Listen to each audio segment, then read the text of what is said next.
ആവർത്തനം അധ്യായം 26. നിന്റെ ദൈവമായ യഹോവ നിനക്ക് അവകാശമായി തരുന്ന ദേശത്ത് നീ ചെന്ന് അത് കൈവശമാക്കി അവിടെ പാർക്കുമ്പോൾ നിന്റെ ദൈവമായ യഹോവ നിനക്ക് തരുന്ന ദേശത്ത് നിന്റെ നിലത്തിൽ നിന്ന് ഉണ്ടാകുന്നതായി നിലത്തിലെ എല്ലാ വക കൃഷിയുടെ ആദ്യഫലം കുറേശ്ശെ എടുത്ത് ഒരു കൊട്ടയിൽ വെച്ചുകൊണ്ട് നിന്റെ ദൈവമായ യഹോവ തന്റെ നാമം സ്ഥാപിപ്പാൻ തിരഞ്ഞെടുക്കുന്ന സ്ഥലത്തേക്ക് പോകണം.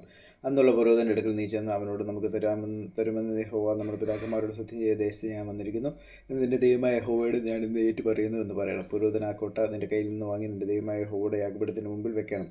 പിന്നെ നിന്റെ ദൈവമായ യഹോവയുടെ സന്നിധിയിൽ നീ പ്രസ്താവിക്കേണ്ടത് എന്തെന്നാൽ എൻ്റെ പിതാവും ദേശാന്തരിയായ ഒരു അരാമ്യനായിരുന്നു. ചുരുക്കം പേരോടുകൂടെ അവൻ മിസ്രൈമിലേക്ക് ഇറങ്ങിച്ചെന്ന് പരദേശിയായി പാർത്തു. അവിടെ വലിപ്പവും ബലവും പെരുപ്പവുമുള്ള ജനമായി തീർന്നു. എന്നാൽ മിസ്രൈമിൽ ഞങ്ങളോട് തിന്മ ചെയ്ത് ഞങ്ങളെ പീഡിപ്പിച്ച് ഞങ്ങളെ കൊണ്ട് കഠിന വേല ചെയ്യിച്ചു. അപ്പോൾ ഞങ്ങൾ ഞങ്ങളുടെ പിതാക്കന്മാരുടെ ദൈവമായ യഹോവയോട് നിലവിളിച്ചു. യഹോവ ഞങ്ങളുടെ നിലവിളി കേട്ടു. ഞങ്ങളുടെ കഷ്ടതയും പ്രയാസവും ഞെരുക്കവും കണ്ട് യഹോവ ബലമുള്ള കൈയാലും നീട്ടി ഭുജത്താലും മഹാഭയങ്കര പ്രവൃത്തിയോടും അടയാളങ്ങളോടും അത്ഭുതങ്ങളോടും കൂടെ ഞങ്ങളെ മിസ്രൈമിൽ നിന്ന് പുറപ്പെടുവിച്ചു. ഞങ്ങളെ ഈ സ്ഥലത്തേക്ക് കൂട്ടിക്കൊണ്ടു വന്നു. പാലും തേനും ഒഴുകുന്ന ഈ ദേശം ഞങ്ങൾക്ക് തന്നുമിരിക്കുന്നു.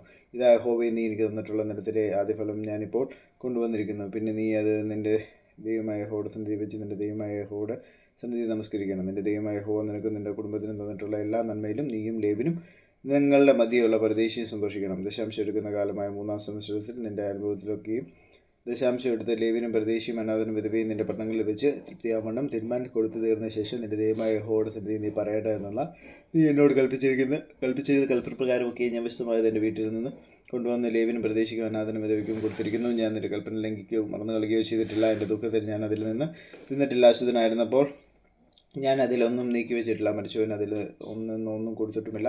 ഞാൻ എൻ്റെ ദൈവമായ യഹോവയുടെ വാക്ക് കേട്ട് നീ എന്നോട് കൽപ്പിച്ച പോലെ ഒക്കെയും ചെയ്തിരിക്കുന്നു. നിന്റെ വിശ്വാസസ്ഥലമായ സ്വർഗ്ഗത്തിൽ നോക്കി നിന്റെ ജനമായ ഇസ്രായേലിനെ നീ ഞങ്ങളുടെ പിതാക്കന്മാരോട് സത്യം ചെയ്തതുപോലെ ഞങ്ങൾക്ക് തന്ന ദേശമായ പാലും തേനും ഒഴുകുന്ന ദേശത്തെയും അനുഗ്രഹിക്കണമേ.